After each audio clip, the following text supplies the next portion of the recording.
My name is Joseph Illidge, groundbreaking writer and editor. I'm Aaron Perrine, co-host of Phase Hero. I'm T. Franklin, a Black, queer, disabled, award-winning, best-selling comic book writer. This is Preach Jacobs, hip-hop artist and founder of Colacon, the nation's only hip-hop comic convention. Hi, my name is Carla. Hi, I'm Ebony. We talk about health, culture, and comic books. I listen to. And I listen to. Tune into. You're tuned into. And I watch Aurora's podcast. And I watch Aurora Comics podcast.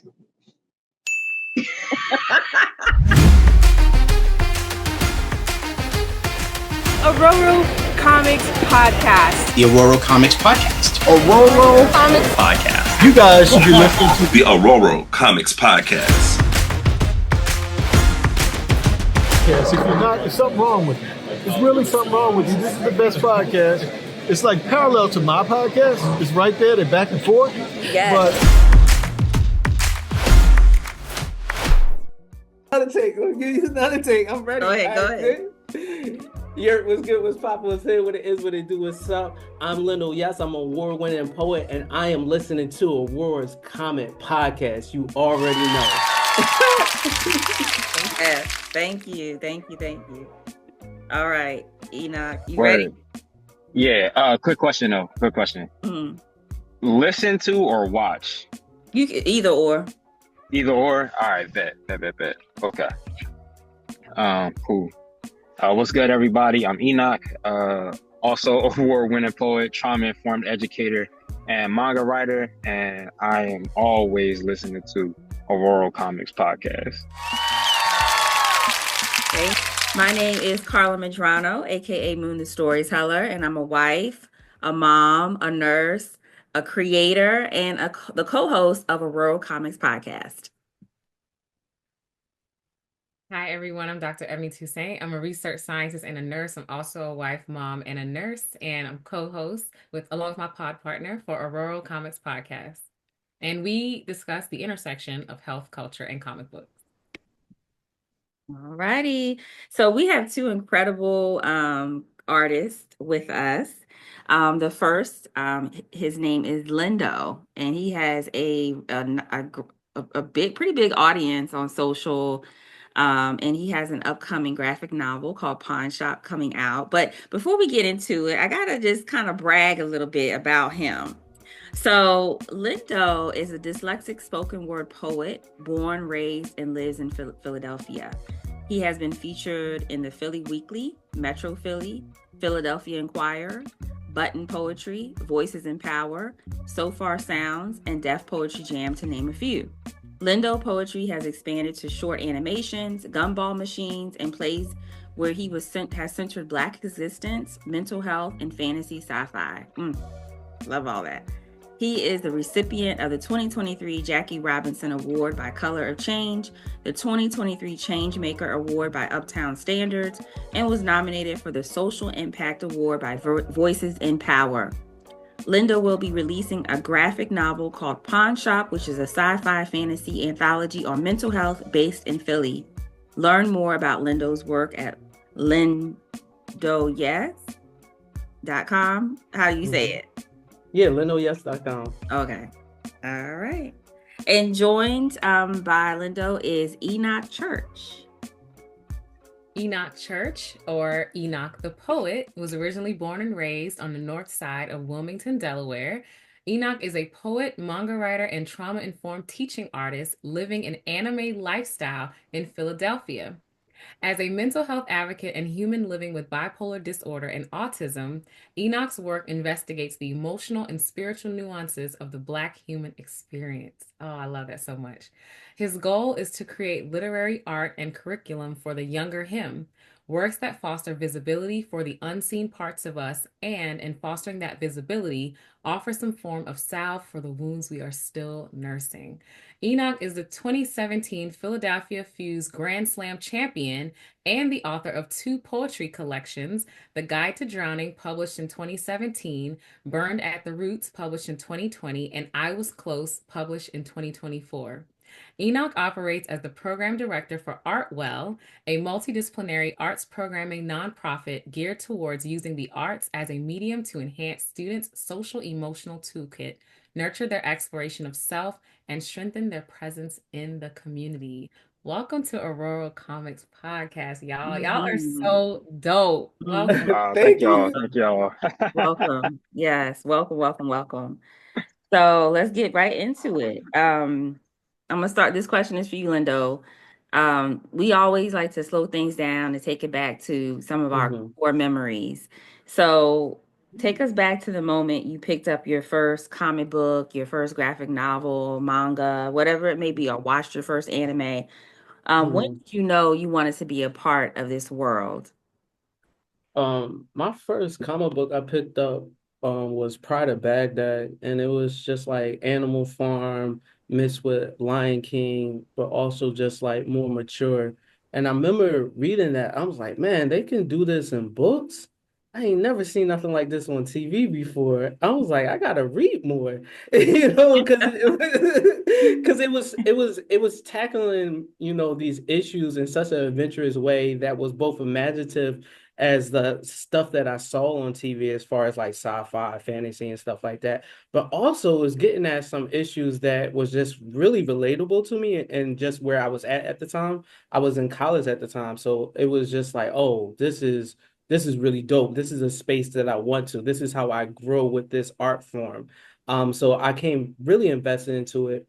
But I know for a fact, my feeling of like being a blur or being in this comic book nerdy community, I feel like I've always been a part of it because I have always tried to imagine myself outside of my immediate circumstances. So it mattered if it was playing with shadow puppets on the walls and creating stories about them, to just watching just like cartoons on a show, to just the profession I take on, where I feel as though like a lot of this is me performing out my superpower of just seeing how words can impact people. Wow. Wow, that's fascinating because um some, most of our guests, they've been reading comics since they were kids, right? Mm-hmm. But would you say that, because you said you said I gotta read more, and this you was at this point in college. Yeah. So you do mention that you have dyslexia, right? Mm-hmm. What did that kind of play a part in why you necessarily didn't pick up your first comic book, until you were a little bit older? I think it was more so just like media circumstances. When you become more of an adult, you start to spend adult money on the toys that you couldn't get as a child. So it was often a question of just like, do you want comic books or McDonald's? So it was like, so that's really what it was. It was just really accessibility. And so I was like, I'm watching these comic book shows and stuff like that, but I'm not reading about them. The closest I got was like collecting cars at the time, because that became a part of just me and my granny experience, like to talk me into or incentivize me to go to the grocery store with her. She would say, like, I'll get you a deck of X-Men cards, I get you a deck of Pokemon cards and stuff like that. And I'm like, all right, cool. I'll help you with these grocery bags. I'll help you go down these aisles, So it was really just like more of just like the economic, social structure of my family than it had to deal with just like my learning ability, because I do find comic books more accessible to me than, reading a novel. And I think that's been a big part of my work, is like I want to create novels for adults that have pictures, because I do find that stuff really interesting, because like I learned Black history through reading a graphic novel. And that became more accessible and helped me out in my learning of just like, the Black diaspora. Then, just like the lectures and stuff that I was in, or some of the more text-based stuff, like seeing the pictures go alongside of it gave me 1,000 words and then more because of the dialogue. Mm. That's I'm lost for words. I'm lost for words. I mean, we gotta put that like comic books on McDonald's. Like for me, it'll probably be comic books or tacos, man. I'm always told or a sandwich. Like Like, man, some mornings before going to my shift, I stop at the comic book store instead of going to get lunch for while I'm at the hospital for 12 plus hours. I go get comic books. They can't feed me during my shift. So I feel that so much. We still making those decisions into our 30s, well into our 30s and 40s. So I guess I'll ask Enoch, similarly, you said you're living an anime lifestyle. You're both from Philly. So what does that mean? Like living an anime lifestyle, and when did you, become a storyteller and get into comics and manga? Yeah. All right. So I'll start with the living an anime lifestyle. I got that from my partner actually. Like she had shown me something. I can't remember specifically what it was, but it was like a dude talking about living an anime lifestyle. And she was like, "This sounds like you." And I was like, "Yeah, I'm gonna put that in my bio." But like basically the way I like think about it is like I am I am living a life of like miraculous, like fantastical events and like really leaning into my main character energy.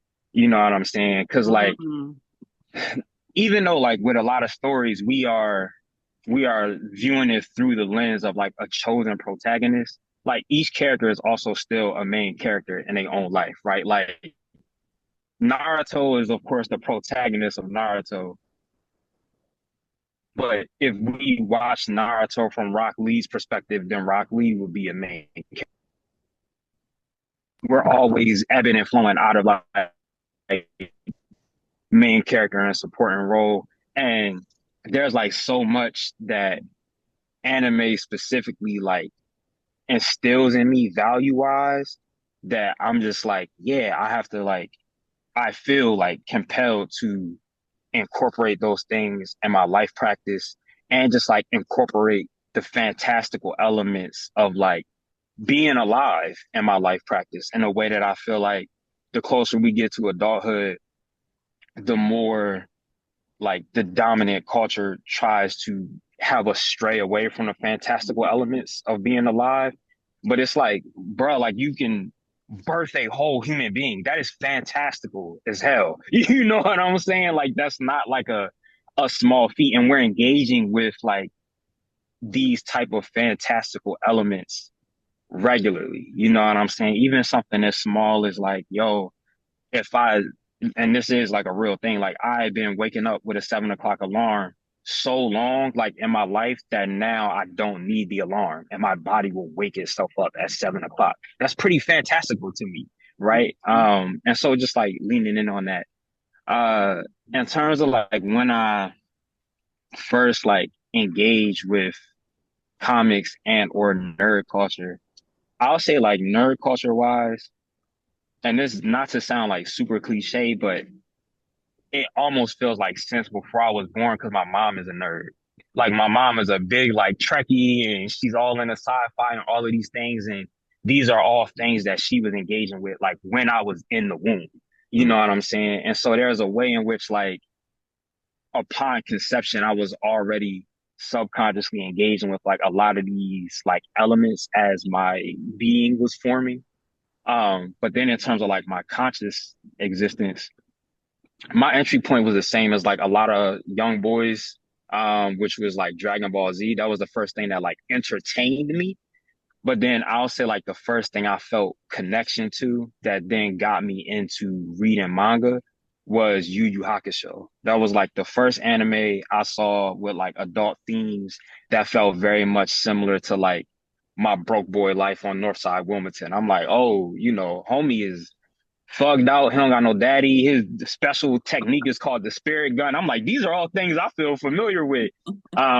Which then like my mom is also an avid reader. So sometimes we would be spending hours in Borders. And once I like understood the connection between manga and anime, when we would go to Borders, I would just go to the manga section. And I'm like, okay, like what's over here? And like looking at familiar things that were like, okay, well, this is an anime. I know like this is the written form of it. Let me check that out. And then they kind of just like spiral upward from there. Wow. Fantastical. start using that word. I know, I like that word. We're gonna steal that word. All right. For sure, absolutely. Yes. And I do appreciate what you said about, a woman giving birth and then our body, our mental, our body clocks, just becoming in sync with our daily routines. And as nurses, we really appreciate that how you've blended that appreciation into your work. So, I really like that. Especially because both their moms are nurses. My mom is also a Your nurse. mom is a nurse too. Like, Really? like we need to interview her. Like, where's she? Yo, And she would Lindo, your love mom's a that. nurse? Yeah, my mom is a nurse, and she wouldn't claim the title of nerd, but so much of just like what I know about nerd culture is because of the introduction to her, of just like watching Charm with her, watching all the X-Men movies with her. So the explanation that I had, because so when I talk about the McDonald's money, it's just like we just saw the Power Ranger movie, and now we about to go to get a Happy Meal with the Power Ranger toy on it. So I'm like, do I get the Power Ranger toy or do I get the comic book? I don't know. So Toys were legit back in the 90s, man. We lived, especially Burger King. I think what they had, like what was it, the Mega Meal or something? I forgot what they called it. Oh yeah, that used to go hard. Right, their toys were legit too. Okay, legit toys, Lindo. Like toy and a comic book, and I'm a collector, so I have toys and I have books. So you don't got to make the choice no more with adult money. Yes, you don't. That's real. That's dope. I just started toy collecting myself, and it's reclaiming space for me. It's really reclaiming space for me. Yeah, it's lovely to say yes to yourself so many times. Yes. I feel like before we started recording, we were saying the same thing. Like this year has been creative wise, I feel like Dr. Ebony is blossoming. And I am kind of embracing more and more of my geek side and nerd side. I've always been a nerd. But as far as like this blurred, culture, the past few years, I'm just really embracing it. Speaking of blurs, you are at BlurredCon this weekend, right? Yes. How is Yeah. that? How's that going? What's going on? How is it? How is it? I'm here as a spectator. I don't want people to think that I'm doing too much, but I'm here. I'm here as a spectator.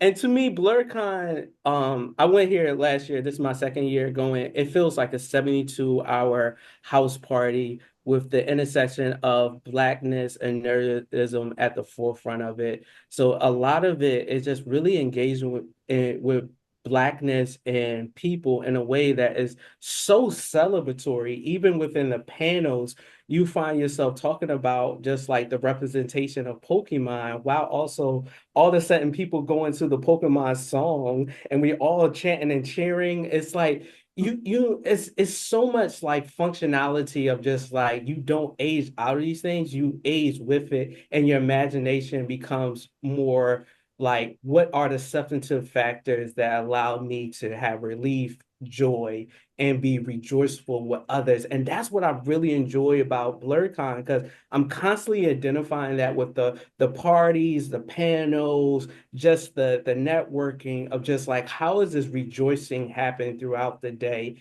as we talk about and engage with nerdism? Mm-hmm. Yeah, I was saying, I'm saving my coins for San Diego. So unfortunately, yeah.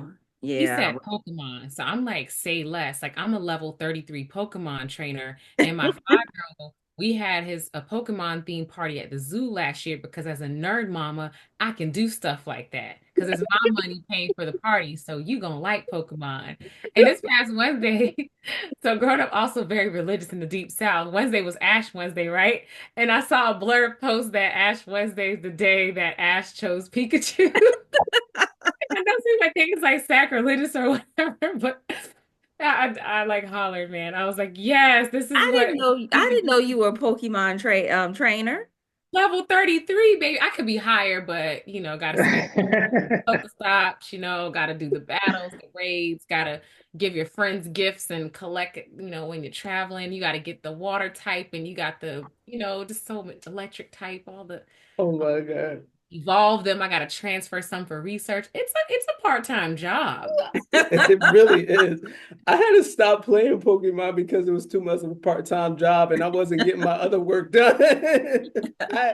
Oh my God. I was You'd be really surprised trying the to. other blurs I meet that are Pokemon trainers too. And I'm like, wait, what? How do you exchange numbers? And yeah. My son is a Pokemon trainer. I am not. I have not embraced. I love the Pikachu, but I'm just not into Pokemon. As You're not alone. You're not alone. you know. Legit. Look at her, man. Look at my combo. And Okay, I it's see mainly you. because like this is when the spectrum side of me comes in. I am frustrated by Pokemon because they can't talk. And them like saying their name repeatedly is overstimulating for me. Like I find it so annoying, which is why I've always been a Digimon fan, because Digimon can talk. I love Digimon. Like I watched all of the seasons. Like I wish Digimon got more love. But yeah, like I be thinking Pokemon look dope. I also hate the fact that ads don't age. That bothers me. And so it's like none of my like separation from Pokemon has anything to do with the games, which I do feel like are really quality. Like I feel like they make really quality games. It's all because of the ways that the anime tainted my experience. And then I just never got past it. These For are real. legitimate like critiques. Like I didn't think about that. They constantly repeat, and this is one of my pet peeves is people repeating themselves. Or Oh my making me God. repeat myself. I'm like, oh my God, I said it. And they ask me, and I'm like, I've said it thrice. Like, why Yes. my boys, Yes. boys, Yes. they're 3, And 5. I'm like, Well, I'm I know I be supposed to getting on your believe, nerves. You know, this But guy, I say the same thing over and over again. I'll be like, but girl, then no, I it's like the added part is like, I'm supposed to believe that Ash knows what this yellow mouse is saying. It's no way. It's no way. I am Groot. Yeah, like it's no I way. am Groot. I am am Groot. I am Groot. That's gonna be killing me, yo. And I feel like We are Groot. it's like a writing shortcut where it's like you don't even have to come up with all the dialogue for this conversation. And then it starts feeling lazy to me. Like now you just not even stretching your creative muscles because it's a one direction conversation. So Ash can say whatever. And whoever's writing Pokemon at the time, like they don't have to come up with the other side.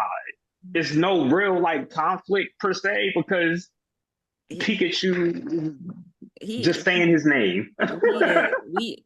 we pull back the band-aid on that one, Enoch. All right. Elmo recently. Elmo turns 3.5 every birthday, and I didn't notice that until they said it recently. I was like, oh, you're right. Elmo's been turning 3.5 forever. And why? That's crazy. Why not 3, but 3.5 specifically? So these are, you know, yeah. Thank you, Enoch, for doing that. I thought And we just did a deep dive.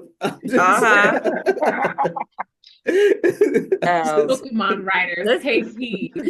Let's shift into the poetry part of your creativity, the poetry side. So both of you are poets, right? Mm-hmm. Mm-hmm. So Lindo, what's that?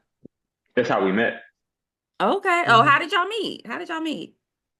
Through poetry. You know, in Philly, there's a very active poetry scene, and after you see a person at an open mic for long enough, you start to engage with them where it's not just the pleasantries of just like hi and goodbye, but really how are you doing, and let's sit and have a conversation with it, because so much of poetry is just like sometimes it feels like emotionally dumping, but just doing it in a professional form. So it's just like, yo, what's behind that poem? Like, let's talk about that, because I know you live that way off the stage. It's not just on the stage. So, you know, like, you know, we have, you know, really fruitful conversations, and that builds into just recognizing that we both really are nerds And then, Enoch is originally from Northside, Wilmington. So when he moved to Philly, I just needed any reason to just be around him. So he'd be like, yo, I bought a bag of chips today. I'm like, oh, I'm trying to eat chips. I'm coming over. And we also had a mutual friend to like give even more context. Christopher KP Brown. He was running an event called Pecola Bree Love and a Freedom Party out of the Poets Art Gallery on Girard Ave. And he was already friends with Lindo by way of them like both being in the poetry scene. And then me and KP happened to feature at University of Delaware at the same time. We didn't know each other at that moment in time. And then he brought me up to Philly to feature at Bree Love. And then Bree Love was happening every Tuesday. So aside from like me and Lindo running into each other at like different events, we were also at the same event every Tuesday, seeing each other do new work. And so there was kind of like a medium for us to develop a relationship that didn't strictly depend on like our willingness to like reach out to each other. And then by the time I moved here, we had already been going to Bree Love for like a year, like at this point, seeing each other every Tuesday. So it was like, all right, I mean, we basically homies now. For real, for real. So is this how the conversation with Pawnshop? Let's move into the graphic novel, Pawnshop. So Here we are. so you, Lindo, you are the writer. Mm-hmm. Who's the artist? The artist is Jazz and Javon. One's the colorist and texter. I think that's the right language to use, but do all the text bubbles. That's Letterer, Jazz. I think. Letterer. Thank you. Yeah. Enoch is smarter than me, so he helps me out in these moments. Debatable. And then Javon, who's a really dope poet, is the sketcher, inker, line artist. also line artist and layout designer. I mean, I'm doing this off of the strength of a small community. So we play multiple roles, on this project. Like Enoch's the editor, but he's also consulting me on the process itself. Like I mentioned before, like I think of Enoch as smarter than me in the sense of like he understands the comic book world in a way I don't, and I try to surround myself with people that are smarter than me to help me navigate. So he was, helping me figure out the language, and not only the language, but just the process of just, transferring my poetry onto this new medium of just like comic books. So what is Pawnshop? What is Pawnshop about? And I have a question. I have some questions about it. I don't want to give anything away, but for the readers, the audience, and future readers, what is the synopsis? Pawnshop is an Afrofuturist graphic novel that deals with just a world having universal healthcare. And in that world, there's entities that are helping us regulate our emotions. You can think of them as social workers or therapists.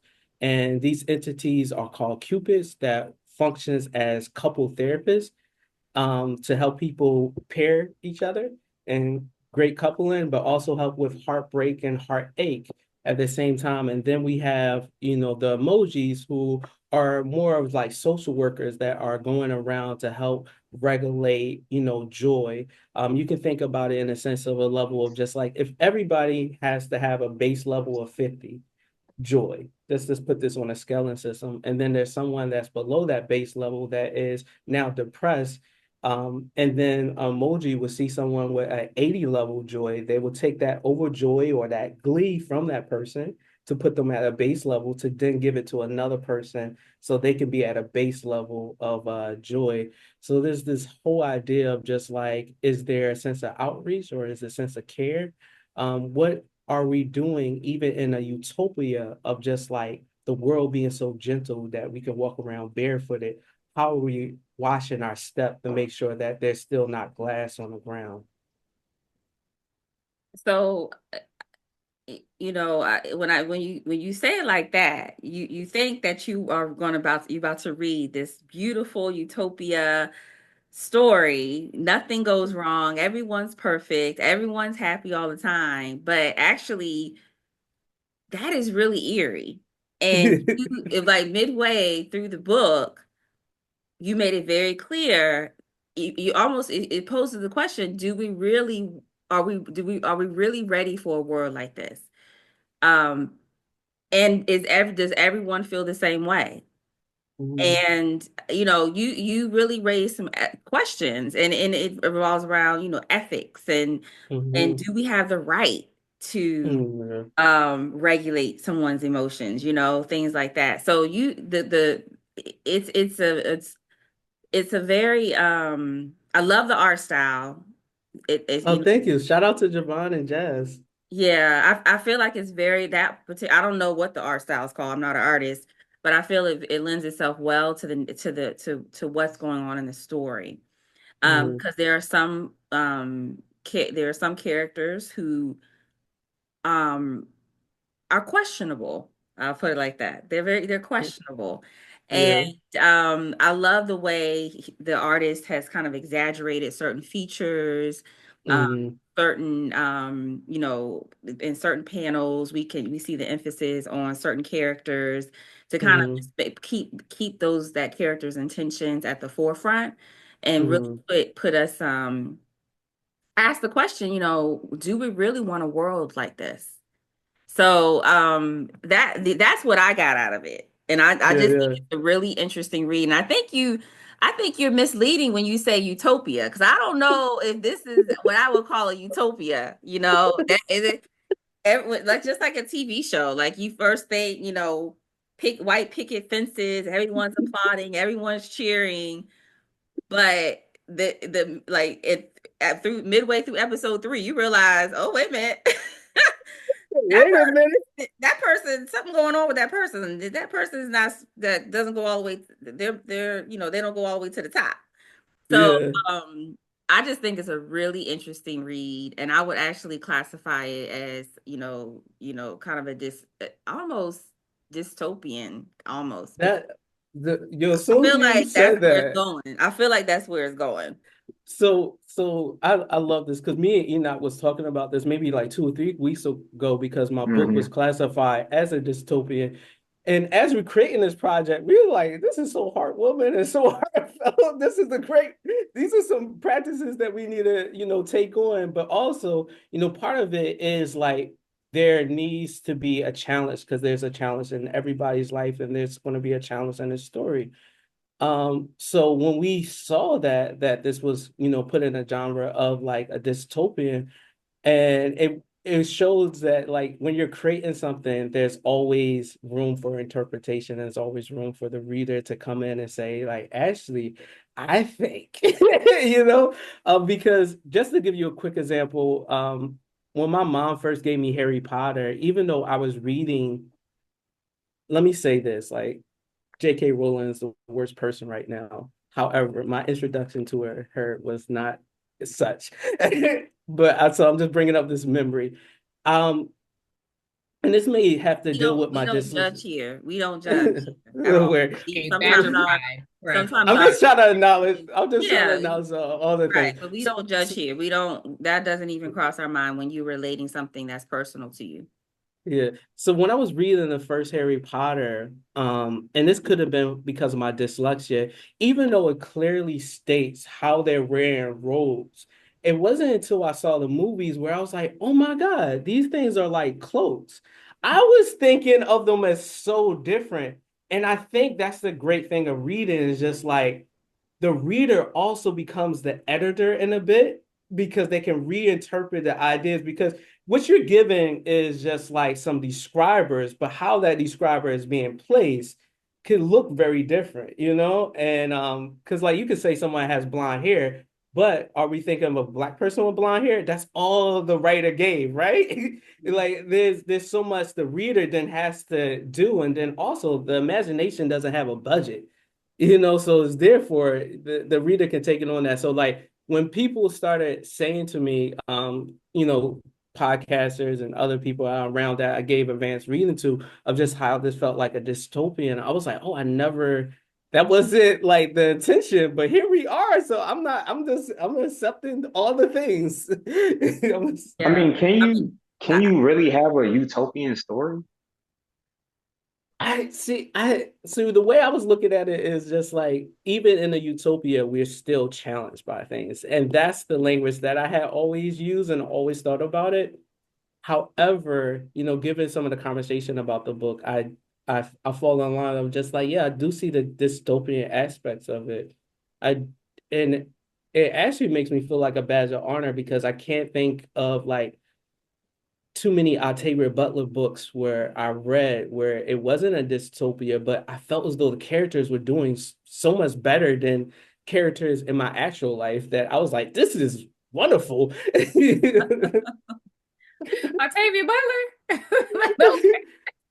I mean, I part of me really enjoyed Mary from My Mind on My Mind. I really thought she was so cunning and so smart and so brilliant that the things that she was going against, I'm like, oh, she's going to get through this, right?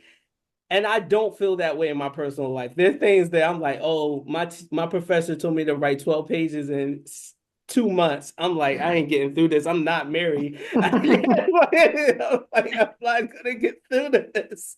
This is my dystopia.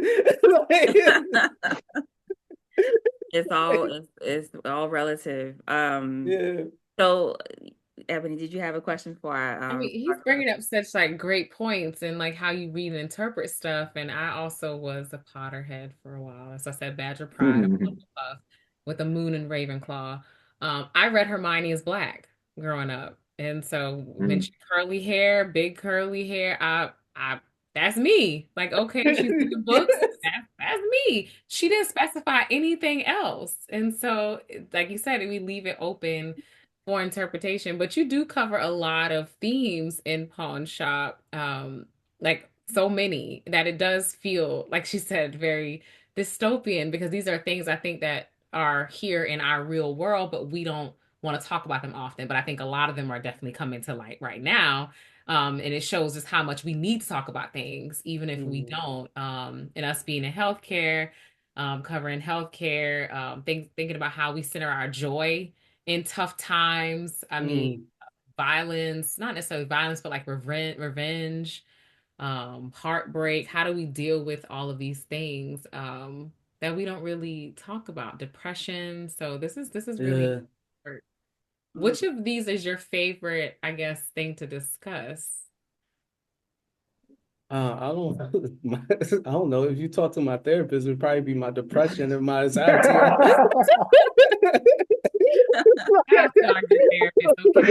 shouted out my therapist in the last episode. Shout out to I just had a doctor appointment yesterday, and God, this is TMI, but it is what it is. I feel moved in this moment. So I was going to my doctor appointment for my like regular physical, something I haven't done in years. And one of the particular reasons why I haven't done this in years because there's like such a shortage in PCPs right now. And it was just so hard to schedule, a physician. But I love my doctor so much that I was like, I don't want to go to anybody but her. And because not only is she my doctor, but she does some of the social work aspects to it. So when I was telling her about, I had a really bad anxiety attack about like a month ago, and it led to like me being in an ER. And I was telling her about it. She was like, well, let me get you on boarded to a therapist. So she's helping me out with these like medical aspects of my anxiety, but she's also helping me schedule like, a new therapist, because the reason I stopped doing a therapist because it was just like out of my network. My therapist got a new job, and that new job just like because of just like therapist practices and also just legitimately being out of my network, it was not a good look for me. So she helped me find that, and so when I think about like these issues that are come about in these books, it feels so normal to me. It's only when I step outside of my like social bubble of that I realized they're not normal. And I think a lot of times when me and Enoch was working on this book, we had to really think. I had to think because I was challenged by Enoch because he's editing the book. He was like, that doesn't make sense. You have to do something here. And I had to challenge myself of just like, what is normal? Because I am always facing it, but it's not going to be normal to the general public. So therefore it needs more time to develop. And that was really constantly hard for me because it's like I talk about, like me and Enoch talk about depression all the time because we both go through it.